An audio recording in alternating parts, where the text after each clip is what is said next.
Bismillahirrahmanirrahim. Assalamualaikum warahmatullahi wabarakatuh. Selamat pagi dan salam sejahtera. Izinkan saya dalam hal ini pengampu mata pelajaran, pengampu mata kuliah Administrasi Pemerintahan Daerah Universitas Terbuka atas nama Ibu Riza Halifah SOS MPD untuk menjelaskan modul 1 dengan judul Konsep Dasar Local Government. Pada modul 1 ini, mahasiswa diharapkan untuk mampu kompetensi khusus yang diharapkan dicapai atau dapat dicapai oleh mahasiswa itu terdiri dari 10 item. Yang pertama, mahasiswa dapat menjelaskan konsep dasar sentralisasi. Yang kedua, menjelaskan konsep desentralisasi. 3, menjelaskan konsep dekonsentrasi. 4, menjelaskan konsep tugas pembantuan. 5, menjelaskan implikasi struktural dari dekonsentrasi, menjelaskan implikasi struktural dari desentralisasi. 7, membedakan daerah otonom dan otonomi daerah. 8, menjelaskan pengertian local government. 9, membedakan pemerintahan daerah dan pemerintahan daerah lainnya. 10, menjelaskan birokrasi lokal. Untuk lebih jelasnya, saya ingin mencoba mendeskripsikannya melalui slideshow. Satu persatu akan saya kupas materinya. Baiklah, setelah kita melihat tentang definisi khusus, harapan khusus yang diharapkan dari modul pertama ini, rupa-rupanya di modul pertama ini kita bisa melihat beberapa kegiatan belajar. Kegiatan belajarnya itu terbagi menjadi 3. Yang pertama yaitu kita bicara tentang sentralisasi, kita bicara tentang dekonsentrasi, kita bicara tentang desentralisasi dan tugas pembantuan. Kemudian di kegiatan belajar 2, kita bicara tentang daerah otonom, local self-government. Dan kita bicara tentang wilayah administrasi atau kita bicara tentang local state government. Yang ketiga, atau kegiatan belajar 3 di modul pertama ini, kita bicara tentang administrasi pemerintah daerah dan birokrasi lokal. Baiklah, bagi mahasiswa ibu, silakan yang punya modul yang berbentuk fisik sudah ada di depannya, karena dalam hal ini kita menyampaikan melalui TWEF melalui daring, melalui Microsoft Teams.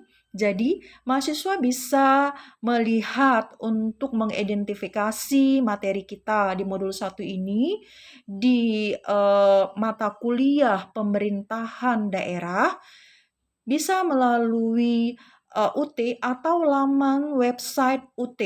Karena di situ sudah tertera dan sudah terekam, terakomodir sedemikian rupa materi-materi mata kuliah yang disajikan UT pada semester ini, 2001.1. Nah, jadi kita lanjutkan saja, satu persatu akan Ibu kupas.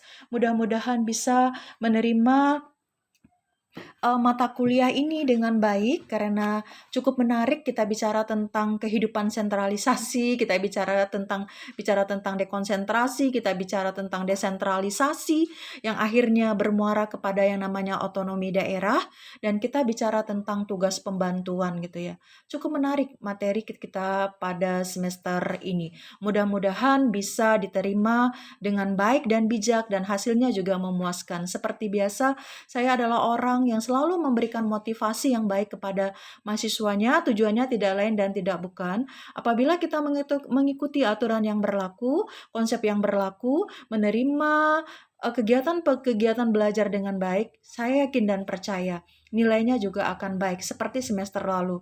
Anak ibu yang taat atur, rajin, tepat waktu, hadir pada saat web, kemudian juga bisa menyelesaikan tugas di LMS karena nantinya seperti biasa tugas web ini seperti yang kita lakukan di semester yang lalu setelah saya memberikan materi tutorial dari setiap modul gitu ya. Kita dalam hal ini untuk pengantar administrasi pemerintahan daerah ini terdiri dari 9 modul.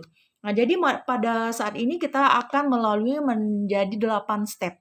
Jadi akan dikupas melalui 8 kali pertemuan gitu ya. Untuk modul 1 ini dia terdiri dari independen, jadi 1 kali pertemuan pada pertemuan pertama ini Ibu akan kupas seperti biasa. Saya yakin dan percaya aturan-aturan main yang berlaku tentang kita belajar seperti yang dulu itu bisa sudah dipahami karena kita sudah melakukan 2 semester, sudah beberapa kali pertemuan dan sudah tahu konteks dan konsep gitu ya, bagaimana cara setiap tutor menyampaikan materi dan tugas yang diberikan.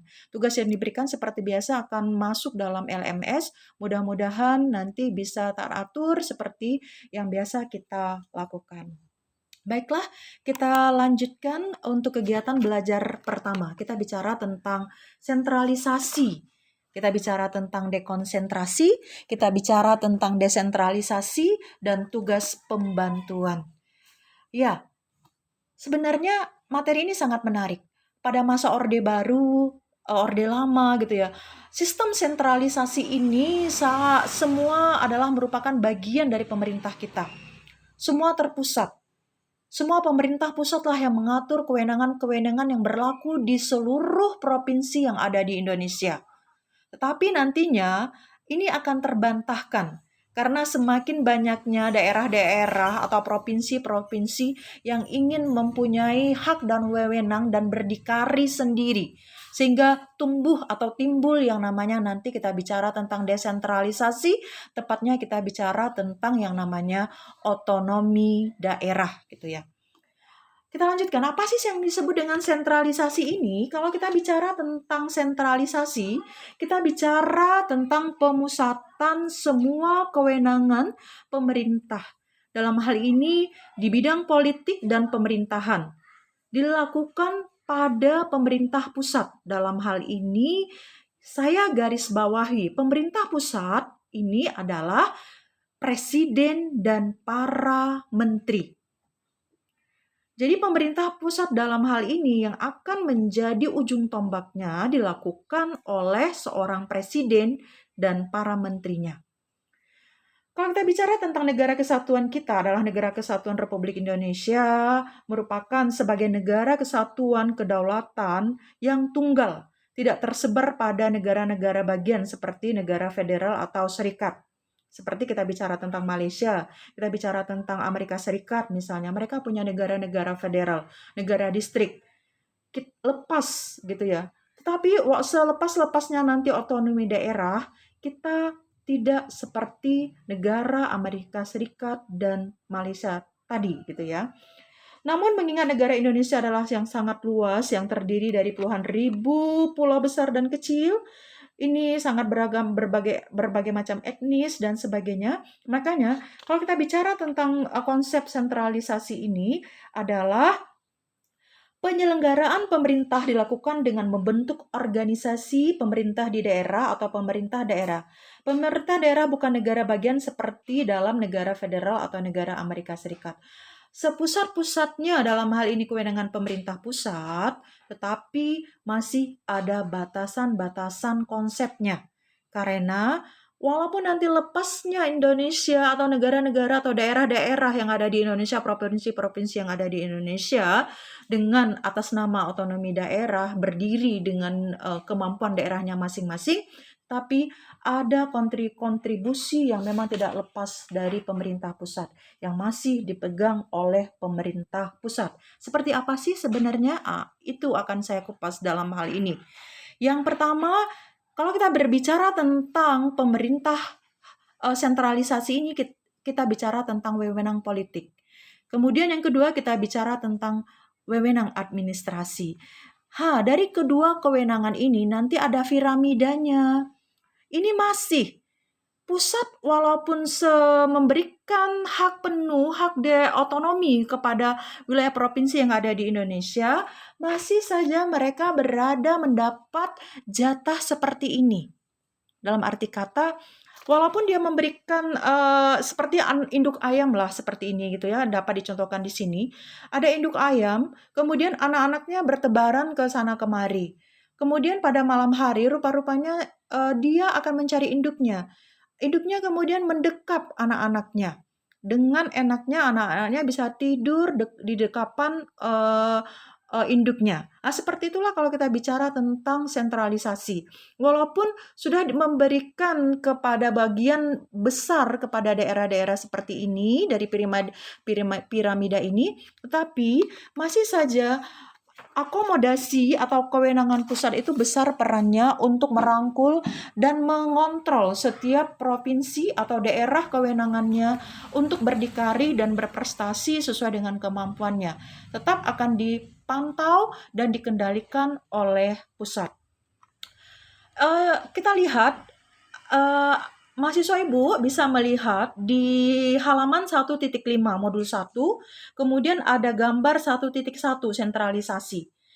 Di gambar tersebut, di modul, Anda bisa melihat yang paling tinggi titik puncaknya dengan jumlah yang cukup sedikit, tetapi dia punya puncak yang paling tinggi, itu adalah pemerintah pusat.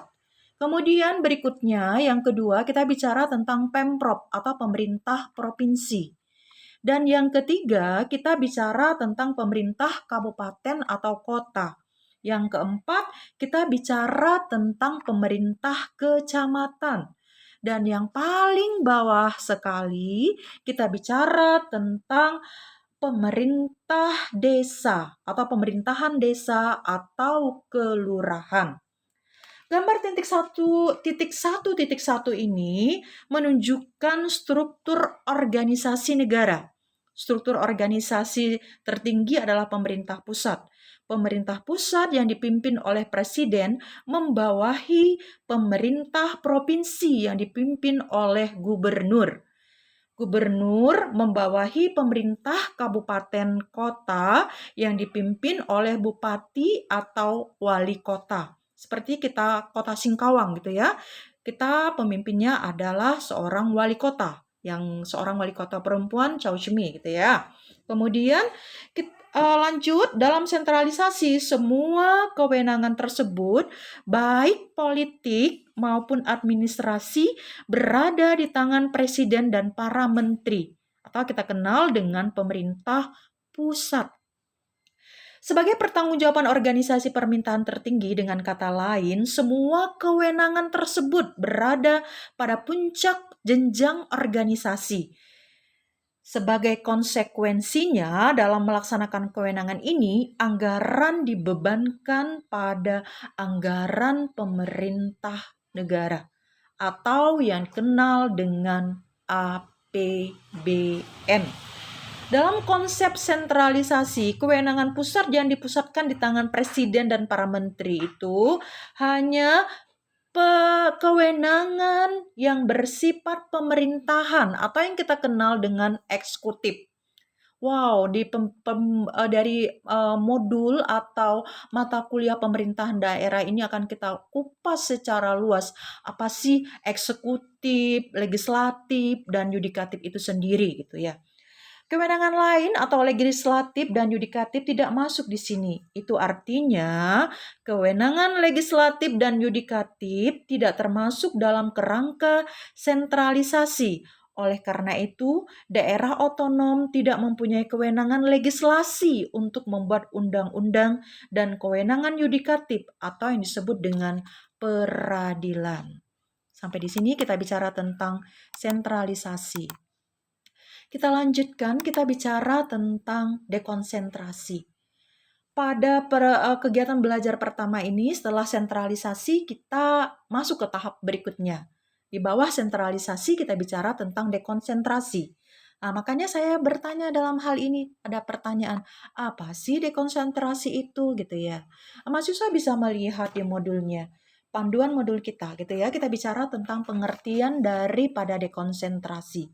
Apa sih dekonsentrasi itu? Dekonsentrasi adalah pelimpahan wewenang administrasi dari pemerintah pusat kepada pejabatnya yang berada pada wilayah negara di luar kantor pusatnya. Dalam hal ini, yang dilimpahkan adalah wewenang administrasi. Bisa kita lihat di skema. Di skema atau gambar. Di halaman 1.7. Gambar 1.2, kita bicara tentang dekonsentrasi. Kita bicara tentang skema ini, piramida ini, kebijakan-kebijakan yang akan diambil dalam dekonsentrasi itu apa sih gitu ya. Di bidang kebijakan administrasi, ada kebijakan dalam hal ini juga pemerintah pusat, pemerintah provinsi, pemerintah kabupaten, kota, pemerintah kecamatan, dan pemerintahan desa. Kita lanjutkan, kita bicara tentang kebijakan politiknya. Ini juga ada beberapa, yaitu ada pemerintah pusat, pemerintah provinsi, pemerintah kabupaten kota, pemerintah kecamatan, dan pemerintahan desa. Dekonsentrasi ini adalah penyerahan sejumlah kewenangan dan tanggung jawab administrasi kepada cabang departemen atau badan pemerintah yang lebih rendah. Dalam hal ini, pelimpahan wewenang dalam bentuk dekonsentrasi semata-mata untuk menyusun unit administrasi atau file administration, baik tunggal maupun dalam bentuk hierarki, baik itu terpisah atau tergabung dengan pemerintah mengenai apa yang seharusnya mereka kerjakan dan bagaimana cara mengerjakannya. Pada unit administrasi tersebut, fundamental lah yang akan diambil. Jadi dalam dekonsentrasi yang dilimpahkan hanya kebijakan administrasi. Sekali lagi, kebijakan administrasi atau implementasi kebijakan politik dalam hal ini. Sedangkan kebijakan politiknya berada pada pemerintah pusat masih.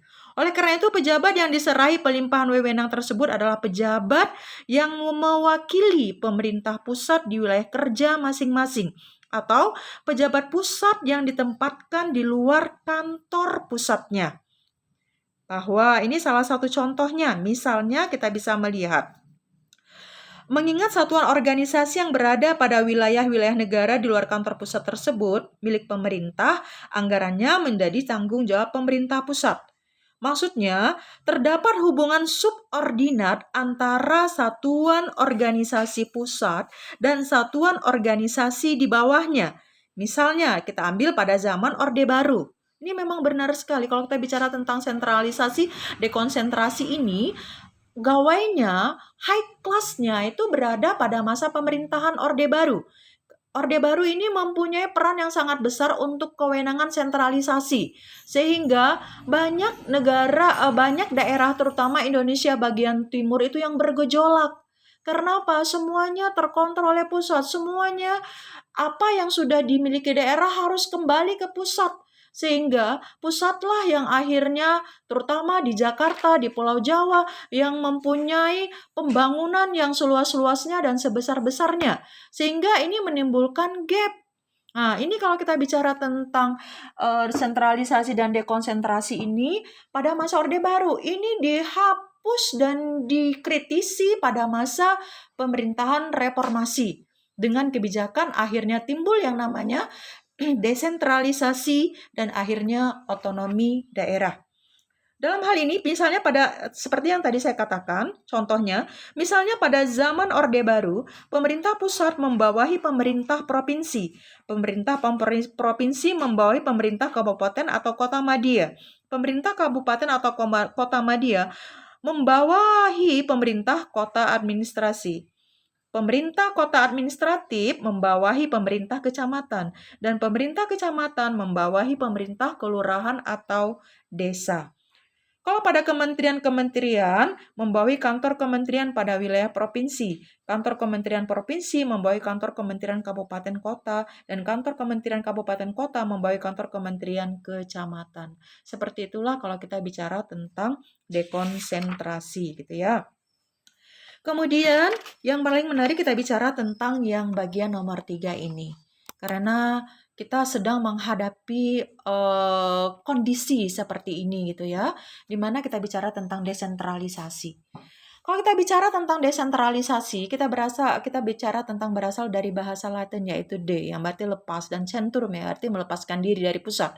Desentralisasi tidak lepas atau putus sama sekali dengan pusat, akan tetapi menjauh dari pusat. Anda pernah melihat anak ayam dan induknya pada malam hari, semua anak ayam merapat pada badan induknya dan didekap oleh sayapnya. Bayu Suryaningrat membagi desentralisasi menjadi dua, yaitu desentralisasi jabatan dan desentralisasi kenegaraan. Kalau kita bicara tentang desentralisasi ini, terkait dengan konsep administrasi, gitu ya. Administrasi dalam sistem kerjasama antara kelompok untuk mencapai tujuan, salah satunya adalah bagian penting, yaitu dalam sebuah organisasi, selalu terdiri atas jenjang atau hierarki. Memang tidak kita pungkiri, ada yang namanya strata, ada yang namanya jenjang, ada yang namanya hierarki. Makanya kalau kita bicara tentang tingkatan itu, kalau kita jauh-jauh, saya bilang kemarin waktu kita belajar tentang pengantar sosiologi gitu ya. Kita bicara tentang jenjang TK, SD, SMP, SMA, perguruan tinggi, ada strata atau tingkatan-tingkatan. Di masyarakat kita bicara tentang yang namanya konsep juga, ada masyarakat yang dikenal dengan masyarakat kelas bawah, kelas menengah, dan kelas atas. Memang tidak dipungkiri bahwa di hierarki ini, di jenjang-jenjang pemerintahan itu ada. Ini tujuannya untuk apa? Supaya teridentifikasi, nampak atribut-atribut dari masing-masing strata atau tingkatan tersebut. Dan mudah untuk kita mengidentifikasinya. Tujuan desentralisasi, tujuan daripada wewenang hierarki tersebut adalah untuk kita memudahkan identifikasi, memudahkan ruang lingkupnya, memudahkan tupoksinya, memudahkan kerja-kerjanya, sehingga tidak overlap, tidak tumpang tindih dalam melakukan sebuah pekerjaan gitu ya, sehingga itu akan aus dan boros gitu. Apa yang kita lihat menurut pendapat daripada Bayu Suryaningrat itu, kalau kita bicara tentang desentralisasi. Kalau kita bicara tentang desentralisasi, ada yang disebut dengan desentralisasi jabatan, atau yang disebut dengan pemudaran kekuasaan atau lebih tepat pelimpahan kekuasaan dari atasan kepada bawahannya dalam rangka kepegawaian untuk meningkatkan kelancaran pekerjaan. Oleh karena itu, desentralisasi ini disebut juga dengan dekonsentrasi. Jadi, jika demikian, desentralisasi merupakan salah satu jenis desentralisasi. Dengan kata lain, dekonsentrasi itu pasti desentralisasi, tetapi desentralisasi tidak selalu berupa dekonsentrasi. Berikutnya, desentralisasi kenegaraan. Kemudian kita bicara tentang desentralisasi kenegaraan. Apa itu? Yaitu penyerahan kekuasaan untuk mengatur daerah dalam lingkungannya untuk mewujudkan asas demokrasi dalam pemerintahan negara. Dalam desentralisasi ini, rakyat secara langsung mempunyai kesempatan untuk terserta atau berpartisipasi dalam penyelenggaraan pemerintahan di daerahnya, gitu ya. Desentralisasi dapat juga diartikan menurut Rondinelli, kita bisa melihat di halaman 1.13 gitu ya di modul Anda. Desentralisasi adalah penyerahan perencanaan, pembuatan keputusan atau kewenangan administrasi dari pemerintah pusat pada organisasi wilayah satuan administrasi daerah, organisasi semi otonom, pemerintah daerah, atau organisasi non-pemerintah atau lembaga swadaya masyarakat gitu ya. Nah, ini kalau kita bicara tentang desentralisasi ini, di mana kita bisa melihat di halaman 1.17, mahasiswa Ibu bisa melihat gitu ya, perbedaan antara desentralisasi dan dekonsentrasi. Terdapat 8 item dalam hal ini. Kalau kita melihat ini ada gambaran, itu akan di desentralisasi, perbedaan antara desentralisasi dan dekonsentrasi. Di item tabel tersebut, yang pertama, desentralisasi itu akan menciptakan daerah otonom. Itu hebatnya. Mengapa ada desentralisasi dan masuk dalam kategori kita sekarang ini? Anda harus tahu bahwa kita bicara tentang yang namanya desentralisasi, nanti tumbuh yang namanya otonomi daerah. Sehingga putra-putra daerah lah nanti yang akan berkuasa dan mempunyai kompetensi untuk membangun daerahnya gitu. Yang dekonsentrasi itu menciptakan perangkat pusat di berbagai wilayah. Kemudian desentralisasi untuk poin 2 itu memiliki batas-batas wilayah yurisdiksi daerah otonom, kemudian dekonsentrasi, hal yang ada adalah batas-batas wilayah kerja atau jabatan atau administrasi. Ada 8 perbedaan antara desentralisasi dan dekonsentrasi. Nah, jadi dalam hal ini apabila Anda melihat wewenang politik, wewenang administrasi daripada sentralisasi seperti yang dilihat pada gambar ini, piramida ini gitu ya, bisa dilihat di halaman 1.11 gitu, gambar 1.3, di mana kewenangan pemerintah pusat lanjut pada daerah provinsi dan daerah kabupaten atau kota. Ini yang masuk dalam kategori desentralisasi. Nah, ini kalau kita bicara desentralisasi, pihak yang menerima tanggung jawab dalam atau council road yang diterjemahkan dalam DPRD adalah council atau road itu adalah lembaga perwakilan rakyat daerah atau kita kenal dengan DPRD. Otonom sebagai penerima urusan pemerintahan yang didesentralisasikan pada kesatuan masyarakat hukum yang bersangkutan. Nah, jadi peran dari pemerintah daerah atau DPRD daerah itu sangat besar dalam melaksanakan gawainya atau gaungnya dari pemerintahan daerah itu sendiri itu. Nah, ini kalau kita bicara tentang desentralisasi. Berikutnya, untuk kegiatan belajar pertama ini, yang terakhir yang Ibu akan kupas adalah tugas pembantuan. Kalau kita bicara tentang tugas pembantuan adalah dapat didefinisikan sebagai berikut gitu ya. Apa itu yang disebut dengan tugas pembantuan? Tugas pembantuan adalah tugas untuk melaksanakan peraturan perundang-undangan tingkat tinggi, terikat melaksanakan peraturan perundang-undangan termasuk yang diperintahkan atau diminta dalam rangka tugas pembantuan. Dalam hal ini konteksnya bisa kita lihat hierarki atau jenjangnya untuk tugas pembantuan ini juga terdiri dari pusat, kemudian provinsi, kabupaten kota, serta desa. Kalau kita bicara tentang tugas pembantuan ini, pihak yang diberi tugas dalam pembantuan adalah kepala daerah otonom, sedangkan yang melaksanakannya adalah satuan kerja, perangkat daerah atau dinas-dinas daerah. Peran kepala dinas dalam hal ini cukup besar sekali. Kemudian satuan kerja perangkat daerah bertanggung jawab kepada kepala daerah, karena tugas pembantuan pada dasarnya adalah melaksanakan urusan pemerintahan milik pemerintah atasan, sumber biaya berasal dari pemerintah yang memberikan penugasan tersebut. Untuk itu, sumber biaya ini bisa berasal dari APBN atau APBD, sesuai dengan pemerintah yang memberi tugas gitu ya, pada tugas pembantuan itu sendiri. Pada saat kita lihat di halaman 1.22 gitu dalam tugas pembantuan ini ada tabel 1.2. Kita bisa melihat perbedaan sentralisasi, dekonsentrasi, desentralisasi, dan tugas pembantuan. Itu nampak sekali. Di mana sentralisasi ini pusat yang berperan penting, daerah otonom tidak ada sangkut paut sama sekali. Perangkat pusat itu pasti ada, kemudian sudah diinikan perangkat di wilayah tidak ada, perangkat daerah otonom juga tidak ada, anggarannya berupa anggaran APBN gitu ya. Demikian juga sampai pada tugas pembantuan dalam hal ini. Plotnya walaupun daerah, kemudian perangkatnya itu berasal dari daerah dan APBN juga masih masuk dalam ruang lingkupnya. Karena ada tugas pembantuan, ada masih di daerah-daerah tertentu, di organisasi atau tertentu yang memang direkrut oleh pusat gitu ya. Makanya ada tugas pembantuan. Jadi makanya ada anggaran pemerintah daerah dan anggaran pemerintah pusat. Kalau nanti tugas pembantuannya itu direkrut pegawainya melalui pemerintah pusat, nanti anggaran untuk tupoksi penggajiannya itu berasal dari pemerintah pusat. Tetapi kalau memang yang mengangkatnya adalah daerah, makanya anggarannya tadi berasal dari anggaran pendapatan daerah itu sendiri gitu.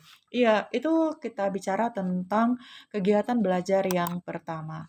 Karena kita punya 3 kegiatan belajar dalam hal ini. Berikutnya, kita masuk pada kegiatan belajar kedua. Eh, di modul 1, kalau kita bicara tentang yang namanya konsep dasar local government ini, kita tahu bahwa di kegiatan belajar 2 kita langsung kepada konteks yang pertama, yaitu kita bicara tentang local government daerah otonom atau local self-government. Dan kita bicara tentang wilayah administratif atau kita kenal dengan local state government. Apa itu sebenarnya? Kita akan kupas secara lebih detail tentang kegiatan belajar 2 gitu ya. Kita lanjutkan. Kalau kita bicara tentang local government atau otonomi daerah, kita bicara tentang definisi daripada local government dulu, supaya kita tidak jauh-jauh. Kita menceritakan tentang ini, tetapi kita tidak tahu makna daripada local government itu salah gitu ya. Kalau saya belajar, kalau saya memberikan materi, saya tidak pernah untuk langsung ke Z gitu ya. Kita tapaki awal mula alur berbicara kita, mulai dari yang kecil dulu, yang sedang sampai besar, mulai dari A sampai Z, supaya orang yang menerima itu tidak bingung gitu dalam menerima sebuah materi. Kalau kita bicara tentang local government adalah organ atau badan organisasi pemerintah di tingkat daerah atau wadah yang menyelenggarakan kegiatan pemerintah daerah. Local government baik dalam pengertian organ maupun fungsi tidak sama dengan pemerintah pusat yang mencakup fungsi legislatif, eksekutif, dan yudikatif. Pada unsur otonomi daerah ini atau local government ini, kita bisa melihat terdiri dari beberapa kebijakan-kebijakan yang nampak dalam hal ini. Kita lihat bahwa unsur-unsur pemerintah daerah itu apa sih sebenarnya gitu ya? Apa cakupan dari unsur-unsur pemerintah daerah? Dalam konteks ini kita memang tidak keluar dari konteks jalurnya modul gitu ya. Pada saat modul membicarakan ini, kita berbicara tentang itu. Kalau ada pertanyaan di luar konteks modul ya silakan nanti kita bisa sharing bersama. Tetapi pada umumnya saya tidak akan keluar dari konteks jalur bahwa pada pembelajaran UT ini kita tidak lepas dari modul kita. Modul kita pada pertemuan kali ini di mata kuliah ini dikarang oleh Hanif Nurholis dan Enceng gitu ya. Penerbitnya adalah Universitas Terbuka. Unsur-unsur pemerintah daerah itu meliputi apa saja sih? Rupa-rupanya terdiri dari 5. Yang pertama kita bicara tentang pemerintahan daerah adalah subdivisi politik dari kedaulatan bangsa atau negara. Yang kedua, pemerintah daerah diatur oleh hukum. Yang ketiga, pemerintah daerah mempunyai badan pemerintahan yang dipilih oleh penduduk setempat. Yang keempat, pemerintah daerah menyelenggarakan kegiatan berdasarkan peraturan perundangan. Dan yang kelima, pemerintah daerah memberikan pelayanan dalam wilayah yurisdiksinya. Merujuk pada uraian tersebut dapat disimpulkan bahwa otonomi daerah berhubungan dengan pemerintah daerah otonom atau kita kenal dengan sub-local government. Pemerintah daerah otonom adalah pemerintah daerah, badan pemerintahannya dipilih oleh penduduk setempat dan memiliki kewenangan untuk mengatur dan mengurus urusannya sendiri berdasarkan peraturan perundangan dan tetap mengakui supremasi dan kedaulatan nasional. Oleh karena itu, hubungan pemerintah daerah satu dengan pemerintah daerah lainnya tidak bersifat hierarki, tetapi sebagai sesama badan publik. Itu demikian juga pula hubungan antara pemerintah daerah dan pemerintah pusat. Hubungan sesama organisasi publik dan harus diingat bahwa sekalipun hubungan antara pemerintah daerah dan pemerintah pusat merupakan hubungan antar organisasi, tetapi keberadaannya merupakan subordinat dan dependen terhadap pemerintah pusat gitu ya. Kalau kita bicara tentang pemerintah daerah atau daerah otonom ini, kita bisa menyimak bahwa siapakah yang mengisi penyelenggaraan urusan rumah tangga pada daerah otonom. Hal ini yang menentukannya adalah masyarakat daerah otonom itu sendiri gitu ya. Tersebut pada hakikatnya adalah masyarakat yang tinggal di daerah tersebut. Dalam arti kata, kalau kita bicara tentang pemerintah otonom, tadi saya sudah mengatakan, sudah saya garis bawahi, peran kinerja besar dari putra daerah untuk membangun daerahnya sendiri. Makanya ruang lingkupnya adalah masyarakat yang ada di sekitar itu sendiri. Oleh karena itu, yang menentukan cara mengatur, mengurus kepentingannya adalah masyarakat daerah otonom itu sendiri. Makanya dikenal dengan otonomi daerah. Oke, sampai di sini semoga bisa dipahami. Nanti kalau tidak ada kalau ingin bertanya silakan gitu ya. Kita lanjutkan. Kita bicara tentang yang B, wilayah administrasi dan instansi vertikal. Pada kegiatan belajar 2 ini kita bicara konsep yang kedua, kita bicara tentang poin B, wilayah administrasi dan instansi vertikal. Apa sih yang disebut dengan wilayah administrasi itu? Wilayah administrasi adalah wilayah atau daerah kerja pejabat pemerintah pusat yang ditempatkan di beberapa wilayah di luar kantor pusatnya. Sedangkan instansi vertikal atau field administration adalah administrasi lapangan dari kantor pusat berdasarkan asas dekonsentrasi.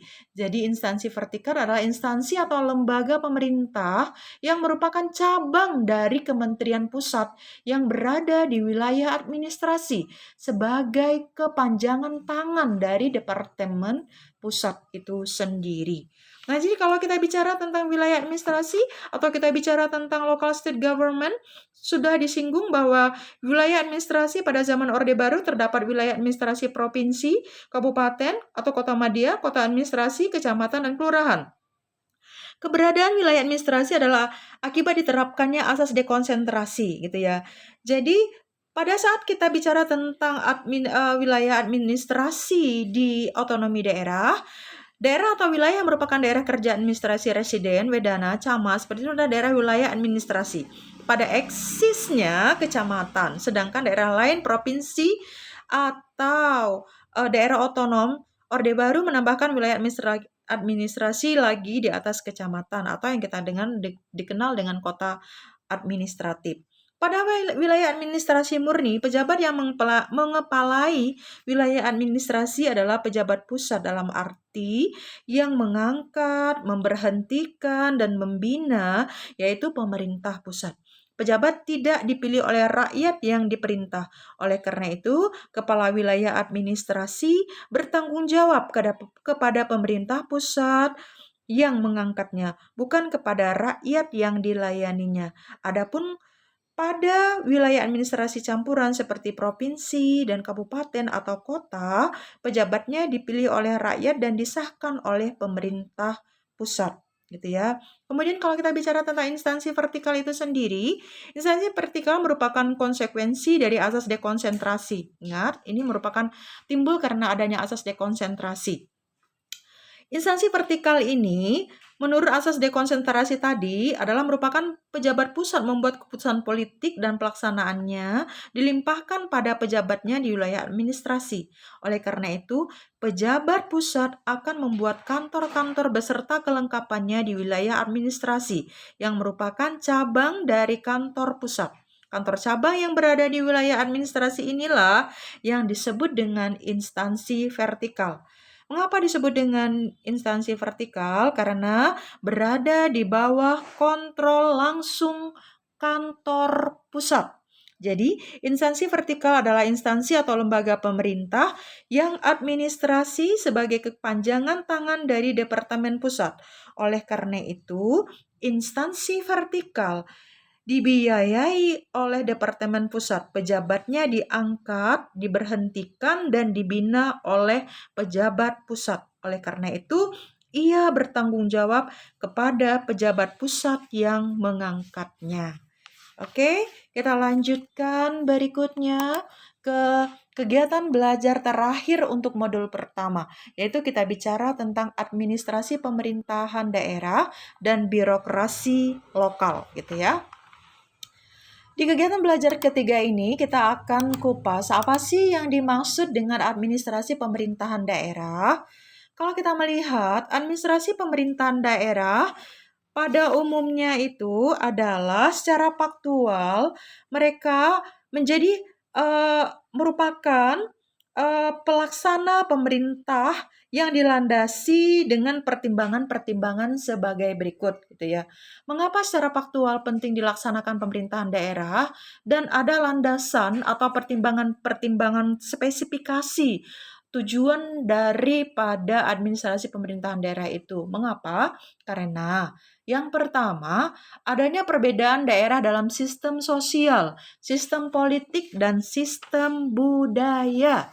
Makanya selalu saya katakan kita tidak boleh memaksakan diri kita itu sama dengan orang lain.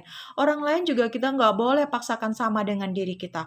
Karena mereka itu berbeda, kita juga berbeda. Kita berbeda suku, berbeda agama, berbeda latar belakang, berbeda budaya, dan sebagainya tadi, berbeda sudut pandang, sejarah, dan sebagainya. Oleh karena itu, mengapa dalam pemerintahan daerah ini harus dipertimbangkan hal-hal matang, seperti perbedaan daerah dalam sistem sosial, sistem politik, dan sistem budayanya? Ini dapat saya jelaskan seperti ini. Umumnya, kesatuan masyarakat daerah telah tumbuh, berkembang, dan eksis sebagai kesatuan masyarakat hukum sebelum terbentuknya negara nasional. Kesatuan masyarakat hukum ini telah mengembangkan lembaga sosial untuk mempertahankan eksistensinya. Lembaga sosial yang dikembangkan mencakup lembaga politik, ekonomi, sosial, budaya, dan pertahanan keamanan. Melalui proses yang panjang, terbentuklah karakteristik yang khas pada masyarakat yang bersangkutan dilihat dari lembaga politik, sosial, dan budayanya. Misalnya, contohnya adalah masyarakat Aceh berbeda dengan masyarakat Papua atau masyarakat Jawa, berbeda dengan masyarakat Makassar. Oke, saya ulangi, masyarakat Aceh berbeda dengan masyarakat Papua, atau masyarakat Jawa berbeda dengan masyarakat Makassar. Hal inilah yang secara aktual membedakan antara masyarakat daerah yang satu dengan masyarakat daerah yang lain. Ini untuk pertimbangan yang pertama. Kemudian kalau kita bicara tentang pertimbangan yang kedua, yaitu upaya untuk mendekatkan pelayanan kepada masyarakat.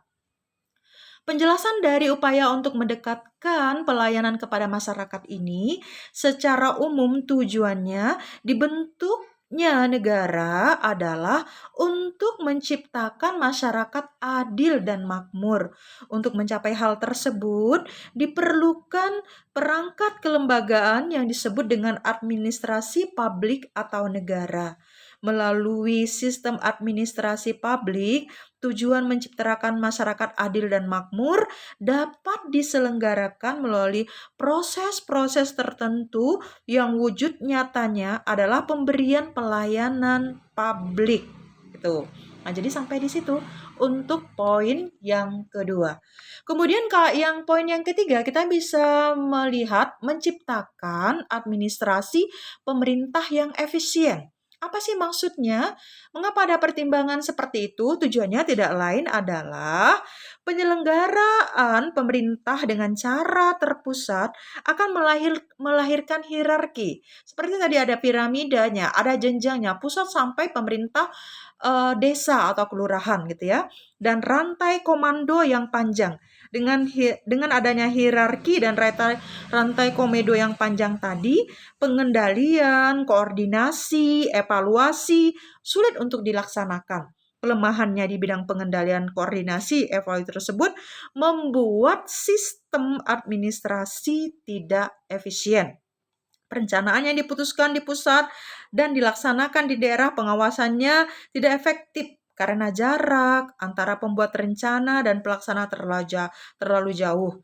Koordinasi menjadi sulit karena melibatkan beberapa pejabat pada beberapa tingkatan hierarki organisasi, sehingga dengan sendirinya melibatkan pejabat yang sangat banyak.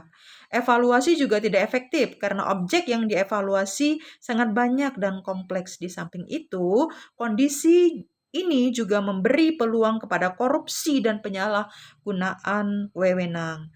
Jadi, melalui sistem pemerintah daerah memberikan kewenangan mengatur, mengurus urusan pemerintah yang diserahkan kepadanya. Dengan demikian, pemerintah daerah tidak sekedar melaksanakan ketentuan dari pusat, tetapi membuat rencana, melaksanakan, mengendalikan, dan mengawasinya sendiri. Dalam hal ini, pengambilan keputusan berada di daerah. Begitu juga dengan pelaksanaan pengawasan dan pertanggungjawabannya. Melalui cara ini, rentang kendali menjadi lebih pendek, koordinasi lebih mudah, dan evaluasi lebih efektif dan efisien. Itulah makna atau maksud dari menciptakan administrasi pemerintah yang efisien.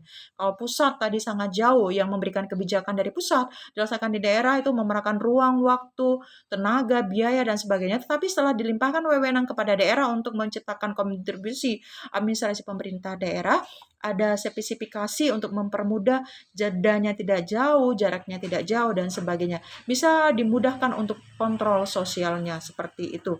Maksud daripada poin nomor 3. Kemudian kita lanjutkan, kita bicara tentang tipologi fungsional sistem dan sistem prefektur. Di kegiatan belajar 3 ini kita lihat bahwa pembagian daripada kondisi efisiensi dari pemerintah daerah ini dibagi menjadi yaitu tipologi pemerintah daerah. Tipologi pemerintah daerah ini dibagi menjadi 2, yaitu kita bicara tentang tipologi fungsional dan kita bicara tentang sistem prefektur gitu ya. Apa sih yang disebut dengan tipologi pemerintah daerah? Dalam hal ini ada tipe-tipe. Tipenya ini seperti yang sudah saya paparkan tadi, ini terdiri dari 2. Nah, ini kita bisa lihat, menurut sistem fungsional atau tipologi fungsional, dalam rangka dekonsentrasi, setiap kementerian menempatkan kepala-kepala instansi vertikal di wilayah administrasi untuk memberikan pelayanan publik di bidangnya. Menteri atau pejabat pusat menetapkan satu wilayah kerja pejabatnya di daerah dengan penentuan batas-batas yang didasarkan atau kriteria sesuai dengan keperluan kementerian yang bersangkutan, seperti pembagian beban tugas, jenjang pengawasan, dan efisiensi administrasi pelayanan umum gitu. Kemudian yang kedua kita bicara tentang sistem prefektur atau prefektorat sistem, di mana jika dalam sistem fungsional wilayah nasional dibagi dalam fungsi-fungsi pelayanan kementerian secara terfragmentasi atau yurisdiksinya, dalam sistem prefektur teritori nasional dibagi dalam wilayah administrasi atau daerah otonom dengan batas yurisdiksi yang sama dengan sebutan sama pula. Misalnya, di bawah Undang-Undang Nomor 5 Tahun 1974, wilayah administrasi provinsi yurisdiksinya sama dan sebangun dengan batas-batas daerah otonom tingkat 1, dan wilayah administrasi kabupaten atau kota madya yurisdiksinya sama dan sebangun dengan batas-batas daerah otonom tingkat 2. Dalam Undang-Undang Nomor 5 Tahun 1974, istilah provinsi menunjuk pada pengertian wilayah administrasi, sedangkan daerah tingkat 1 dan daerah tingkat 2 menunjuk pada pengertian daerah otonom gitu ya. Itu yang disebut dengan sistem prefektur atau prefektorat sistem. Berikutnya, kegiatan yang terakhir kita bicara tentang birokrasi lokal gitu ya. Di mata kuliah ini, materi terakhir kita bicara tentang birokrasi lokal. Kegiatan belajar 3, poin yang C, yaitu kita bicara tentang birokrasi lokal. Istilah birokrasi lokal pertama kali diperkenalkan oleh Max Weber. Ini ahli sosiolog juga gitu ya. Banyak kajian-kajian dari Max Weber yang menjadi acuan dalam pembelajaran sosiologi. Birokrasi ini merujuk pada hubungan yang rasional sekelompok orang untuk mencapai tujuan tertentu. Dalam wujudnya, hubungan tersebut diwadahi dalam organisasi. Melalui organisasi, kelompok orang berkumpul dan bersepakat melakukan kegiatan untuk mencapai tujuan tertentu yang disepakati. Agar hubungan antar orang dalam organisasi tersebut berjalan efektif, harus diperhatikan berbagai faktor. Yang pertama, yaitu kita bicara tentang hubungan tersebut diatur dalam peraturan perundangan. Kemudian yang kedua, kita harus dibuat tata jenjang hierarki dan tingkat kewenangannya. Nah, jadi kalau kita bicara tentang birokrat itu, ada jenjang hierarkinya gitu, birokrasinya. Makanya pada masa Orde Baru itu, Kak, bagaimana sih menghilangkan birokrasi yang tidak putus-putus seperti ini? Mudah-mudahan dengan kewenangan yang sekarang akan mempermudah memutuskan birokrasi yang panjang tadi menjadi birokrasi yang lebih pendek itu. Yang ketiga, harus didasari pada dokumen tertulis. Keempat, orang yang menduduki jabatan tersebut adalah orang yang terlatih. Para pejabat yang menduduki jabatan dalam organisasi harus mendapatkan pendapatan yang layak. Keenam, hubungan kerja didasarkan pada hubungan impersonal, bukan pribadi. Jadi ingat untuk poin nomor 6 ini, tidak ada hubungan kongkolingkong, tidak ada hubungan keluarga dan sebagainya, adalah hubungan dalam arti kata tidak ada hubungan KKN, korupsi, kolusi, dan nepotisme. Mengapa? Kalau kita bicara tentang impersonal, berarti kemampuan yang dimiliki oleh individu itulah yang menunjukkan ciri khas mereka. Sehingga kalau kita sudah bicara tentang ini, nanti adalah orang-orang yang profesional bergerak dalam bidangnya. Kalau sudah orang profesional yang menduduki jabatannya, saya yakin dan percaya akan dimudahkan dan mengerti serta paham tentang pekerjaan dan tupoksi yang harus mereka lakukan. Berbeda dengan orang yang bukan impersonal tadi, bukan bersifat pribadi hubungannya. Karena apabila dia mendapat jabatan karena ada hubungan-hubungan pribadi tersebut, itu berbahaya. Dia akhirnya tidak mampu untuk melaksanakan tugasnya dengan baik karena memang tidak mungkin tidak punya skill, tidak punya sumber daya manusia yang tepat, tidak punya keahlian dan sebagainya, sehingga itu akan berdampak pada kinerjanya nanti. Oleh karena itu, mudah-mudahan adalah orang-orang yang masuk dalam kategori birokrat lokal itu adalah orang-orang yang bersifat impersonal, yang profesional di bidangnya dan bertanggung jawab terhadap tupoksi kerja yang sudah dilimpahkan kepada mereka. Sampai di sini untuk uh, modul 1 kita bicara tentang yang namanya pemerintahan, konsep dasar local government di modul 1. Terima kasih atas perhatiannya. Mohon maaf atas segala kekurangannya. Assalamualaikum warahmatullahi wabarakatuh. Selamat sore dan salam sejahtera.